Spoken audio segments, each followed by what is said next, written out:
Pierre Robert, the voice that defined rock radio in Philadelphia for over 4 decades, has died at the age of 70. He was found at his home on Wednesday, and while the cause of death has not yet been disclosed, authorities say no foul play is suspected. His passing marks the end of an era for 93.3 WMMR and for generations of listeners who found comfort, connection, and a sense of identity in his iconic daily broadcasts.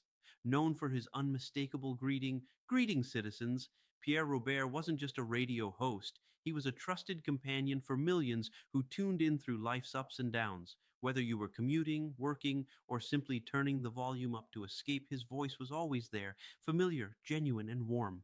For decades, he was the soul of WMMR's midday lineup, blending vinyl knowledge, musical storytelling, and a deep appreciation for rock history that made him one of the most respected personalities in the industry. Born William Pierre Robert in Truckee, California on August 1st, 1955, his road to radio royalty began with a deep love of music and a passion for the counterculture scene. He got his start at KSAN in San Francisco, a station legendary for its free-form rock format. At the time, FM radio was blossoming into a place for long form tracks, deeper album cuts, and authentic hosts who brought more than just a voice. They brought a perspective. Pierre embodied that spirit. His journey took him east in 1981 when he joined WMMR in Philadelphia. What was meant to be a short stop turned into a lifelong relationship with the station and its listeners. It didn't take long for Pierre to establish himself as a fixture. His style was nothing like the fast talking, high energy DJs of the day. Instead, Pierre was thoughtful, calm, and deeply passionate about the music. His soft spoken delivery, poetic turns of phrase, and encyclopedic knowledge of rock quickly set him apart. Over the years, Pierre curated segments like Pierre's Vinyl Cut and This Day in Music History, bringing not only music but context and emotion to every broadcast. He championed classic rock legends, new artists, and deep tracks alike. For many, he became a musical guide, someone who didn't just play songs but helped listeners feel them. His relationship with the Philadelphia music scene went far beyond the mic. He was a tireless supporter of local artists, often featuring them in his segments, attending their shows, and mentoring new voices. He played a key role in the success of countless musicians who credited him as the first person to give them radio exposure. His loyalty to the scene made him a beloved figure not only to fans, but to artists, promoters, venue owners, and record store clerks alike. Pierre also gave his voice and time to countless charity events. From the AIDS Walk to animal rescue fundraisers, from hunger drives to community benefits, he was always the first to volunteer and the last to leave. His dedication to causes was personal. You could hear the conviction in his voice when he talked about making a difference. In 2019, he was honored with a star on the Philadelphia Music Alliance Walk of Fame, permanently securing his place among the city's cultural icons. That same year, the city declared Pierre Robert Day, and tributes poured in from fellow broadcasters, musicians, and public officials. It was a moment of reflection for a career that had already spanned nearly 4 decades, and a reminder that Pierre was more than a DJ. He was part of Philadelphia's heartbeat. His office at WMMR became a kind of sacred space, filled with vintage vinyl, band posters, and memorabilia from decades of music history.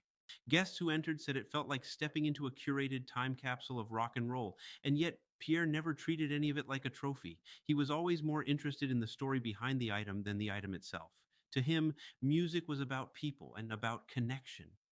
Behind the scenes, Pierre was known for his kindness and humility. He mentored countless colleagues at the station, always making time to help younger voices find their rhythm. He believed in radio as an art form and saw it as a public trust. He understood that in an age of automation and streaming, the human voice still mattered, that someone who cared could make the difference between background noise and a life-changing listen. His fans knew that too. Many grew up with his voice in their cars, in their kitchens, in their workplaces. He was there for graduations, breakups, late night drives, and early morning shifts. For a generation of Philadelphians, Pierre wasn't just a voice on the radio, he was family. He covered Live Aid in 1985, broadcasting from JFK Stadium as some of the world's biggest bands came together to raise money for famine relief. He was at the Spectrum and the Electric Factory for countless legendary shows. He was the guy with with the mic and the all access pass, not because he wanted to be backstage, but because he wanted to share the experience with the fans who couldn't be.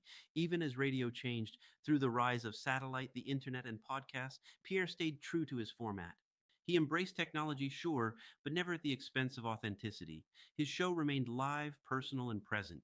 He read emails and texts from fans. He played requests. He spun entire sides of vinyl when the moment called for it. He believed in musical storytelling, and he delivered it 5 days a week for more than 40 years. Pierre's death is a profound loss, not just for WMMR or for Philadelphia, but for the idea of what radio can be when it's done with heart. His absence will be deeply felt in every track intro, in every music trivia tidbit, in every pause between songs that used to hold his thoughtful voice. Tributes have begun to flood in. The WMMR studios are draped in black. His microphone stands silent, and fans are leaving flowers, notes, and records at the station's entrance. Social media is filled with stories. People remembering the first time they heard him play their favorite song, the time they met him at a record signing, the time he changed their day with just a few words. The station has announced that it will be holding a public memorial and a day of programming dedicated entirely to Pierre's legacy.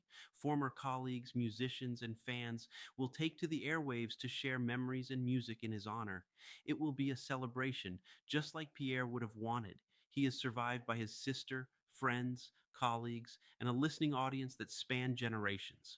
For all of us, his voice remains not only in recordings, but in memory, in spirit, and in every quiet moment where music meets meaning. Rest in peace, Pierre Robert.